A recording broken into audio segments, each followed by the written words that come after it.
오늘 9월 우리가 마지막 주 선교 주간으로 또 선교 주일로 오늘 지킵니다. 오늘 9월 마지막 주로 미가서 전체를 오늘 마감하는 날이기도 합니다. 아마도 이 미가서를 특별한 경우가 없는 한 제가 강단에서는 미가서를 다시 전할 일이 없겠다라는 생각을 가져봐요. 이만큼 우리 성경은 방대합니다. 제가 7장 전체를 놓고 이 시간 말씀을 강론하지만은 사실은 이 7장에서도 말씀을 수편 수십 가지로 그렇게 말씀을 뽑아서 전할 수는 있지만은 참 세월은 한정되어 있고 시간은 한정되어 있기 때문에 제가 7장 전체를 놓고 회복의 길로라는 말씀의 제목을 가지고서 피차에 은혜 받기를 원합니다. 여러분 가을거지 그쵸? 그래서 시골에서 농사 지어본 분들은 다 아시겠지만 참 가을거지를 하고 난 그 들녘에는 왠지 모르게 조금 썰렁한 그쵸? 느낌을 받지 않을 수가 없습니다.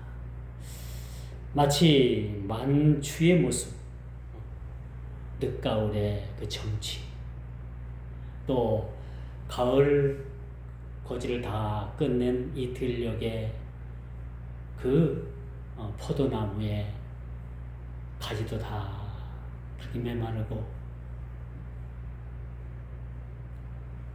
또 잎사귀도 다 그렇게 떨어진 앙상한 가지를 우리가 생각해보면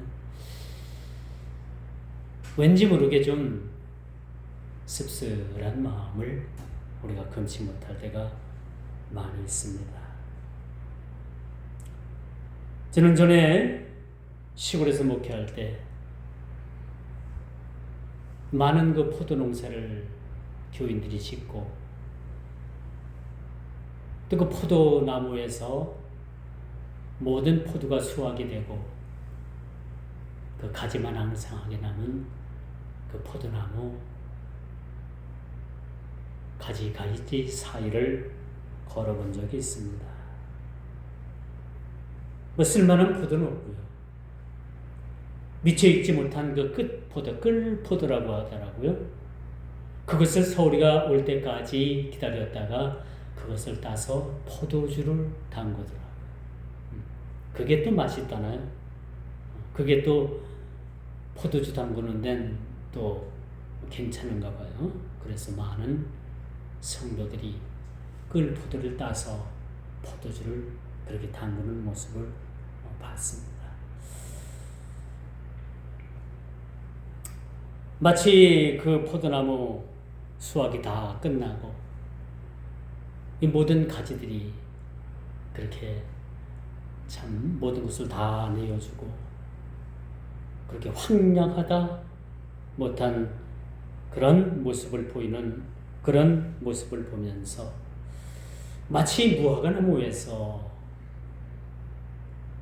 열매를 바라셨던 주님의 모습을 그렇게 연상하게 합니다. 오늘 1절 말씀을 보니까 말씀의 그 내용이 뭡니까? 재앙이로다 나요 나는 여름 과일을 딴 후와 포도를 거둔 후 같아서 먹을 포도송이가 없으며 내 마음에 사모하는 처음 익은 무화과가 없도다. 상당히 이 말씀이 긍정적으로 쓰여졌기보다는 부정적 의미로 쓰여졌음을 우리는 말씀을 통해서 느끼게 되는 거죠. 왜 선지자가 이런 말씀을 이 본문을 통해서 그렇게 쓰고 있을까? 왜 이런 말씀을 기록하고 있을까? 우리가 한번 생각해 보는 거죠. 오늘 1절에 등장하는 이 포도송이와 무화과 열매가 그렇게 등장을 하죠. 이 포도 포도송이와 이 포도나무와 무화과 나무는 이스라엘을 상징하는 열매입니다.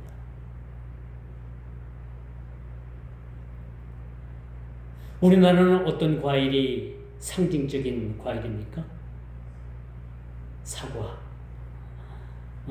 사과, 우리나라 사과 알아줘요. 대만으로도 수출을 하고 일본으로도 수출하고요. 근데 지금은 이제 기후가 많이 변해가지고 옛날엔 사과하면 대구였는데 그건 옛날 말이에요. 저희 어릴 적 얘기고.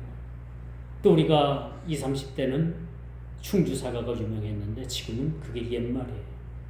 지금은 저쪽 강원도.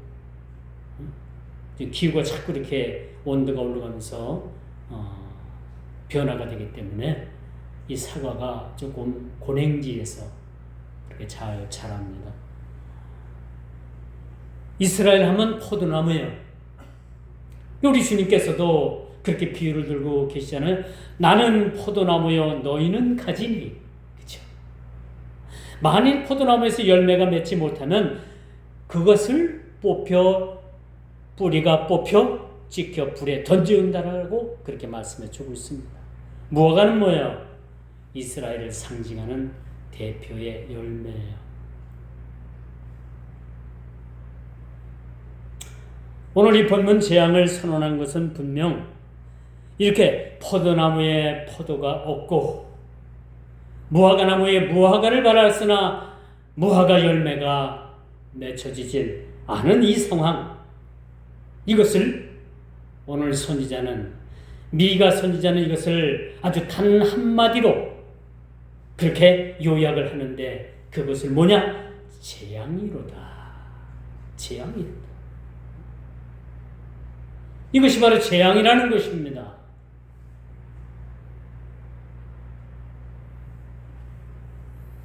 이렇게 재앙을 선언한 것은 분명히 타락하고 부패한 이스라엘에게 임할 재앙에 대한 하나님의 탄식이라고 말씀드릴 수가 있는 것입니다. 더 이상 열매를 기대할 수 없는 상황. 우리가 키우는 그런 나무의 열매가 더 이상 기대할 수 없다라면 여러분 어떤 상황이 전개가 될까요? 그렇죠? 더 이상 열매를 취할 수 없고 기대할 수 없는 상황은 이스라엘에게 있어서 화가 미칠 것을 그렇게 경고하고 있다는 거죠. 망하게 된 거죠. 망하게 된. 여러분 한 개인도 망할 수 있지만 한 국가도 망할 수가 있어요. 요즘 북한 정세가 심상찮죠. 북한이 무너질 수 있다라는 이야기가 여기저기서 나옵니다.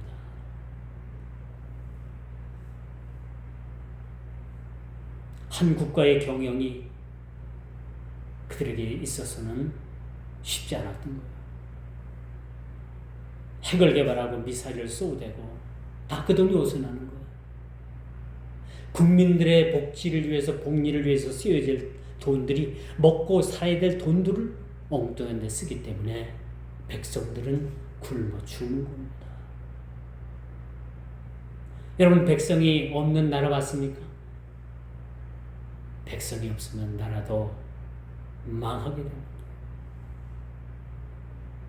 이스라엘이 망하게 됐다고 했습니다. 이스라엘이 망하게 된 거예요.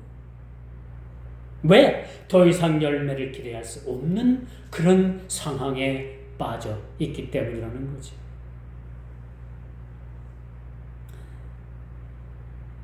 예수님은요, 무화과 나무를 비유를 통해서 아주 우리에게 아주 교훈을 주는 말씀을 그렇게 해주고 있어요. 마태복음 21장 19절에 보니까 길가에 한 무화과 나무를 비유를 들어서 그렇게 말씀하십니다. 한 길가에 있는 무화과 나무를 보시고 아주 잎이 풍성해요. 잎이 풍성하면 열매도 대다수가 좋습니다. 그렇죠? 근데 그 잎이 풍성한 무화과 나무 앞에 가보니까 열매가 없는 거야. 결정적인 것은 열매를 맺지 못하고 있다는 거죠. 그저 예수님께서 뭐라고 말씀하셔요? 이제부터 내게 열매가 맺지 못하리니, 이 말이 떨어지기가 무섭게, 그렇죠? 곧 나무가, 무화과 나무가 마른지라. 예수님께서 그 나무에 대해서 뭐 하신 거예요?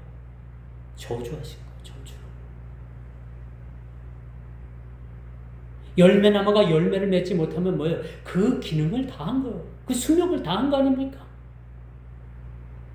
예수님께서도 꽤나 언짢으셨던 것 같아요. 이 상황에 예수님께서 시장하셨어. 배가 고프셨어요. 그래서 무화과 나무에 뭐 좀 따먹을 게 있는가 하고 앞에 가봤더니 입만 무성한 거예요. 예수님께서 꽤나 언짢으셨던 거죠. 그리고 곧바로 다시는 열매를 맺지 못하리라 라는 저주성 발언을 예수님께서도 하고 계신 거예요. 그러자 곧 그 무화과 나무가 말랐다라고 마태복음 21장 19절에는 그렇게 말씀해 주고 있어요. 마가복음 11장 13절에 보니까요, 또 다른 이야기가 나와요. 이 무화과 나무는요, 예수님께서 저주하신 이 무화과 나무는 아직 무화과의 때가 아닌 거예요. 달리긴 달렸어도 익지 않았다든가 그 때가 아니었다라고 그렇게 마가복음 기자는 그렇게 설명해 주고 있어요. 즉 무화과 나무의 때가 아니었다라는 사실을 왜 예수님께서 이 특별한 나무, 곧 잎이 무성하기 때문에 눈에 잘 띄기 때문에 이 나무에 갔는가라는 것을 잘 설명해 주고 있는 거예요. 이 본문 기자는 제철이든 아니든 그것을 열매를 맺지 못했기 때문이라는 것을 이야기하는 것이 아니에요. 저도 아주 예전에 이 본문을 조금 잘못 해석을 해가지고 우리 그리스도인들은 때를 얻든지 못 얻든지 항상 열매를 맺어야 된다라는 뜻으로 말씀을 전한 적이 있어요. 이 말씀을 좀 더 새롭게 깊이 파고 보니까 그렇게 말하고자 하는 것이 아니에요. 그런 뜻이라기보다는 잎이 풍성한데 너는 왜 열매를 맺지 못했냐? 나는 그러한 내용이 좀 더 가까운 말씀이라고 볼 수가 있겠죠. 이 말씀은 누구를 비유를 통해서 누구에게 좀 찔리라, 누가 좀 깨달으라 라고 이 말씀을 예수님께서 비유로 말씀하셨는가? 실전 예화를 그렇게 말씀하셨는가? 바리새인들과 서기관들과 유대인 지도자들을 향해서 그렇게 말씀하셨던 거예요. 그들은 겉모습은 번지를 합니다. 누가 봐도 그 겉모습을 볼 땐 진짜 같아요. 그런데 그들은 뭐예요? 그들을 예수님께서 뭐라고 책망하십니까? 그 바리새인들과 서기관들을 향해서 외식하는 자들이라고 했어요. 거짓말쟁이라고 말하고 있어요. 너희는 겉은 번지로 하지만은 그럴싸하지만 속은 너희들은 가짜라는 얘기예요. 속은 가짜라는 얘기입니다. 소위 말해서 말씀드려서 겉다르고 속다르다는 얘기죠. 제철이든 아니든 그것이 열매를 맺지 못했기 때문이 아니라 그것이 마치 열매가 있는 것처럼 무성한 잎만 자랑하는 그런 바리새인들과 서기관들과 당대의 그 유대 지도자를 향해서 그렇게 책망하는 말씀의 비유의 말씀이라는 것을 우리가 이렇게 깨달아야 되는 거죠. 실상은 이들이 열매를 맺지 못한다는 것에 대한 예수님의 책망을 우리가 보게 되는 것입니다. 우리가 한 단계 더 나가서 이스라엘은 하나님에 대한 경건을 잃어버렸다고 했습니다. 오늘 본문 말씀이 뭘 말해주고 있는가? 마치 들판에 포도를 다 거둔 후에 그렇게 더 이상 딸 게 없고 그렇게 황량한 가지만 남아있는 그 포도나무 가지의 비유를 들고 그렇게 무화과나무의 열매를 바랐건만 그 열매가 없는 그 무화과나무의 비유를 통해서 이 비유를 통해서 너희는 나에 대한 경건의 삶을 잃어버렸다는 겁니다. 우리 예배는 뭐예요? 우리 신앙은 경건이 중심이 되어야 돼요. 늘 하나님 앞에 경건된 삶을 살아야 됩니다. 설령 그렇지 못한다 하더라도 그렇게 살려고 여러분들이 노력하고 살아야 되는 거예요. 하나님 앞에서 우리가 늘 경건한 삶, 그렇게 고람되어적인 삶을 살아야 돼요. 하나님 앞에서 나의 모습이 지금 어떤 모습입니까? 인본주의적인 삶을 살아가는가? 사람의 생각을 살아가는가? 육적인 삶을 살고 있지는 않는가? 이건 누구든 다 모든 사람에게 이것이 대상이 될 수 있다는 거예요. 목사든 장로든 집사든 누구든지 마찬가지입니다. 하나님 앞에서 우리가 경건을 잃지 않는 것, 이것이 사실 필요한 거죠. 그런데 이스라엘 백성들은요, 지도자들로부터 백성들, 이름 모를 백성들에 이르기까지 모두가 다 경건을, 하나님에 대한 경건한 삶을 잃어버렸다는 거야. 이게 놀라운 거야. 경건을 잃어버렸을 뿐만 아니라 정직한 자가 없다는 거야. 정직하게 사는 사람들이 없다는 겁니다. 모두가 죄악에 치우쳐 있고요. 따라서 경건한 자가 세상에서 끊어졌다는 것은 아주 참혹한 일이 아닐 수가 없다. 이나마 대한민국이요, 여러분 지금까지 지탱하고 그 북한의 핵으로부터 우리를 지켜주시는군요. 이 대한민국에 그래도 의롭게 살고자 하는 그런 경건한 사람 몇 명이 있기 때문에, 10사람이 있기 때문에 이 나라가 사실은 지탱하고 지금까지 유지된다라고 말씀드릴 수가 있는 거예요. 소돔과 고모라 성이 의인 10사람이 없어서 망했습니다. 그렇죠? 10명만 있어도 망하지 않나?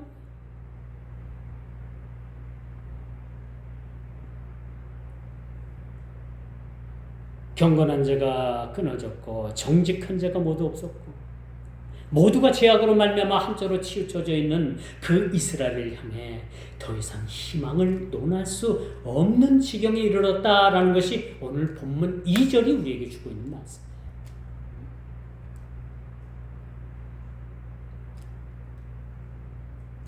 그렇다면 왜 이런 일들이 일어났을까?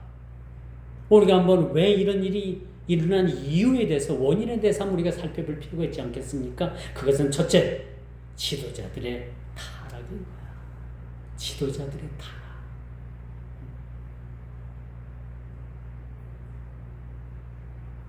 여러분, 점점점 시대가 가면 갈수록요, 여러분, 진리가 뭔지 아주 혼탁한 시대에 우리가 살아갑니다. 혼탁한 시대. 어느 국회의원의 이력을 보니까 강도짓을 한 사람도 있더라고요. 강도짓을 했어요. 어떤 보건복지부 장관을 지낸 그 분을 보니까 멀쩡한 사람들을 잡아다가 막 고문하고 때리고, 그런 사람도 장관을 했더라고요. 그러니까 요즘 보면 누굴 막론할 것 없이 불법 투성.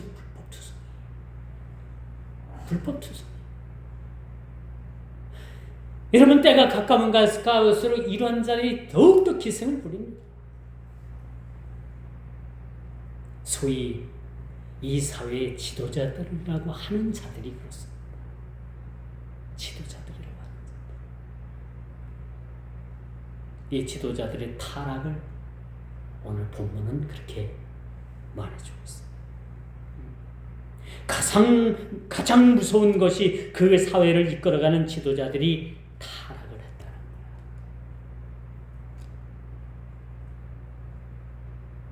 여러분, 기독교가 오늘날 교회가 급속도로 타락을 하고 타락의 길로 가고 있는 가장 주된 원인이 뭐라고 생각을 합니까? 뭐라고 생각을 해요? 부끄러운 일이지만은 교회 지도자들의 급속적인 타락입니다. 교회 목사, 장로들이 급속도로 타락을 하는 거예요. 이것이 교회의 타락으로 가는 길이에요. 노예 어떤 목사는요, 온갖 어디에 신경을 쓰냐면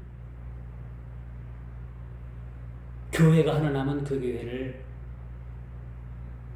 주워 먹으려고, 꿀꺽 삼키려고 온갖 거기에만 신경을 씁니다. 그래서 이른바 우리 노회 내에 세계 교회를 꿀꺽 했어요.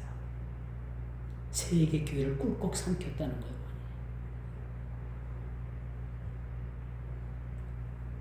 그리고 저에게 그 목사가 하는 말이, 우리 노회에서 가장 큰 교회, 여러분 뭐 이름만 대면 다 아는 교회, 그 교회 장로하고만 내가 싸우지만 않았어도 내가 그 교회를 가는 건데, 그 소리를 해서, 야, 이놈이 목사인가? 응? 교회를 삼키러 다니는 목사인가? 그런 생각을 갖지 않을 수가 없어요. 노예 일을 시작하기 전에 노예 석상에서 그 큰, 우리 노예에서 가장 큰 교회 장로님하고 막 소리를 지르고 대판 싸웠어요. 그것 때문에 자기가 거길 갈 수 없다는 거예요. 참 다행이죠, 싸운 게. 어찌 보면.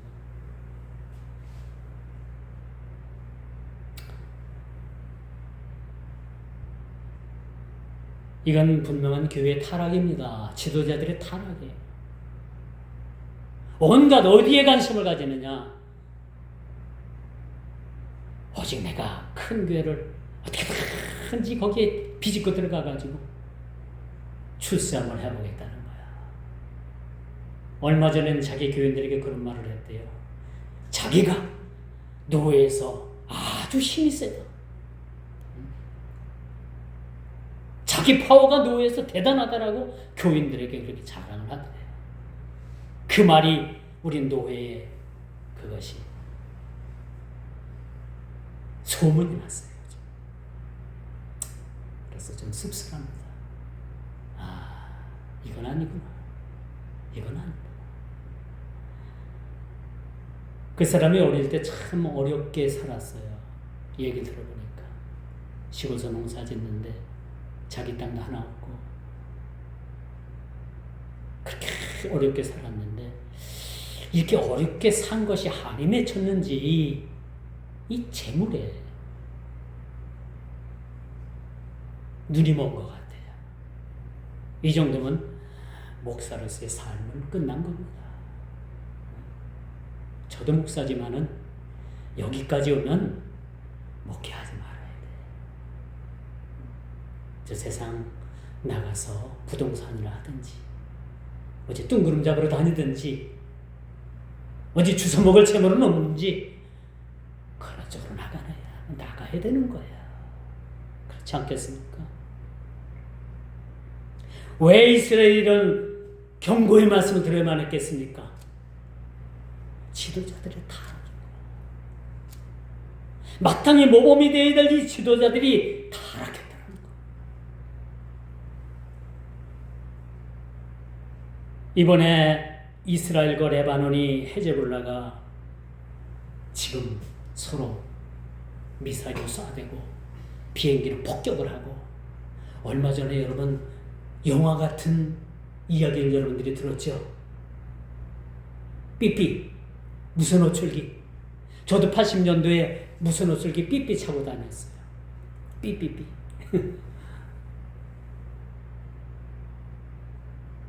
그 삐삐 없애고 이제 제 막내 동생이 그때 당시 모토로라 무선 전화기 모토로라 거 한 사업은 한 300 이상 갔을 거예요. 기계값만.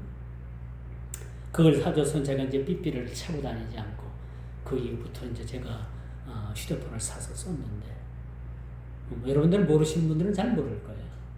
삐삐? 이게 그쪽 그 헤즈볼라 그 무장정파죠. 헤즈볼라.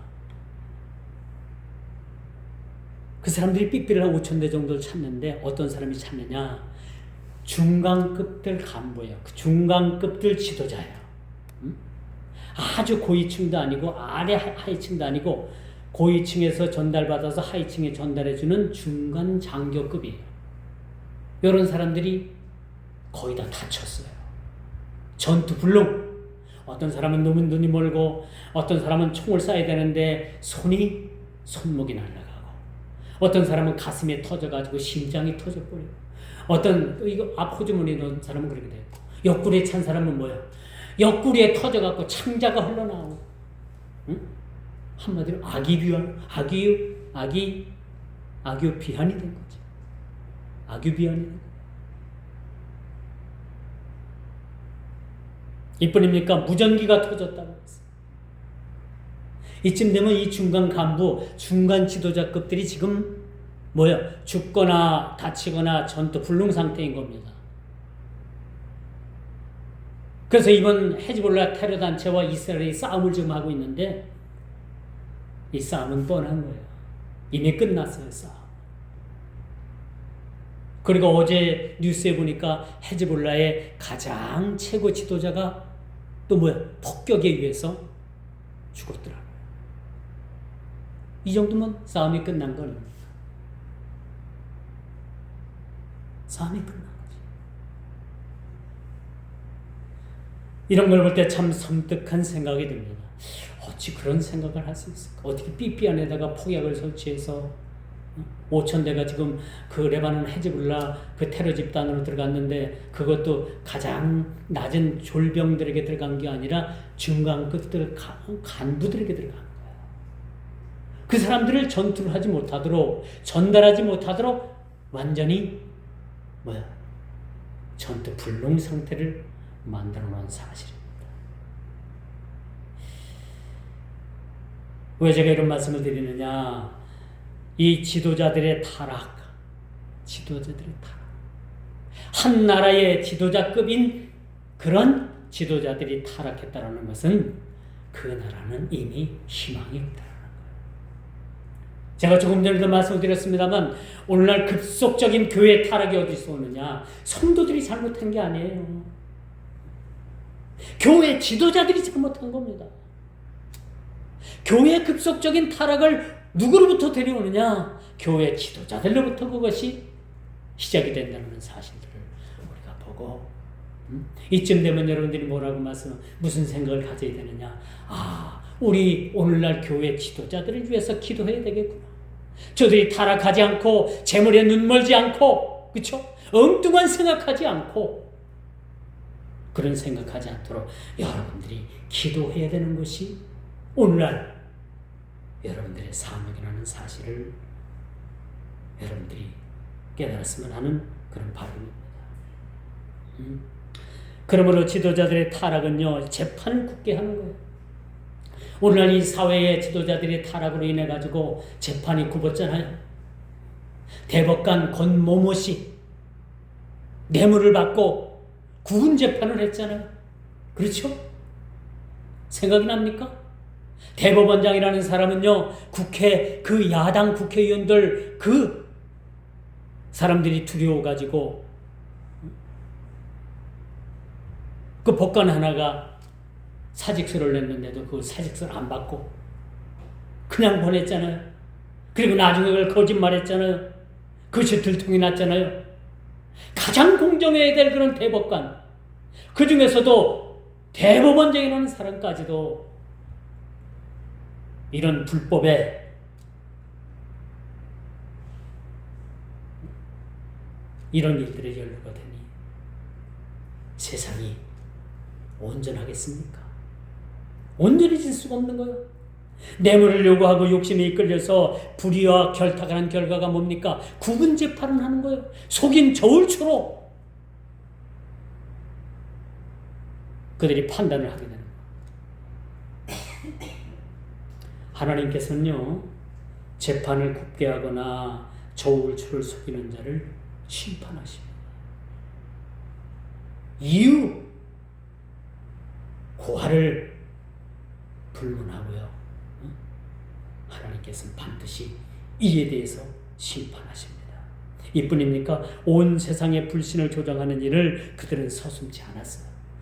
이제 뭐 법도 믿을 게 없고, 재판도 믿을 게 없는 거예요. 이에 대한 불신의 결과가 본문에 어떻게 나타나 있느냐 한번 우리가 한번 봅시다. 5절 6절의 말씀이에요. 이렇게 불신적인 이 사회에 나타나는 현상이, 그들의 부패와 타락은요, 사회를 구성하는 기초 단위인 가정의 파괴를 가져오는 겁니다.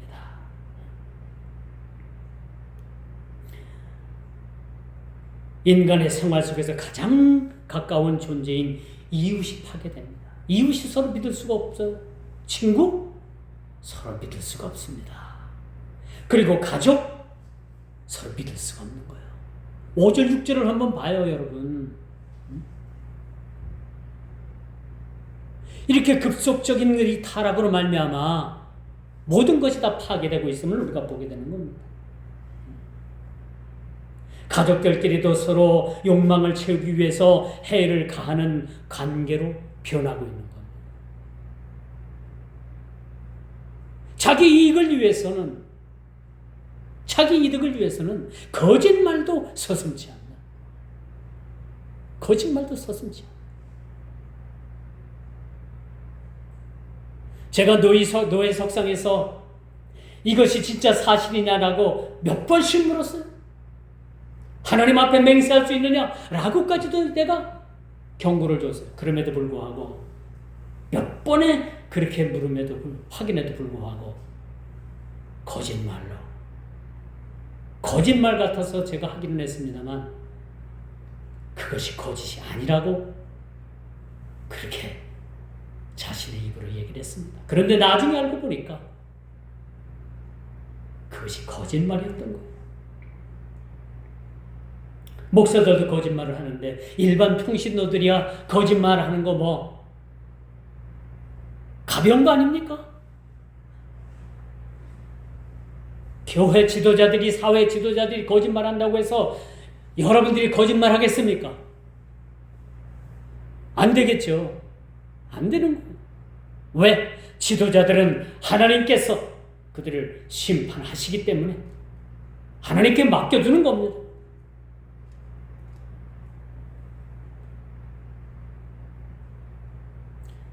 이처럼 이스라엘의 백성들의 타락은요, 남편과 아내의 관계까지도 파괴했고요, 부모와 자식 간에도 파괴했습니다.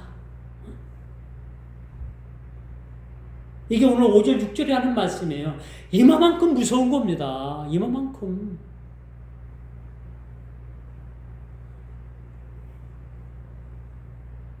이것은 이스라엘 백성들에게 또한 지도자들에게 이런 이 부패가 매우 심각해서 더 이상 회복될 수 없는 상태에 도달했다라는 것이 오늘 미가 선지자가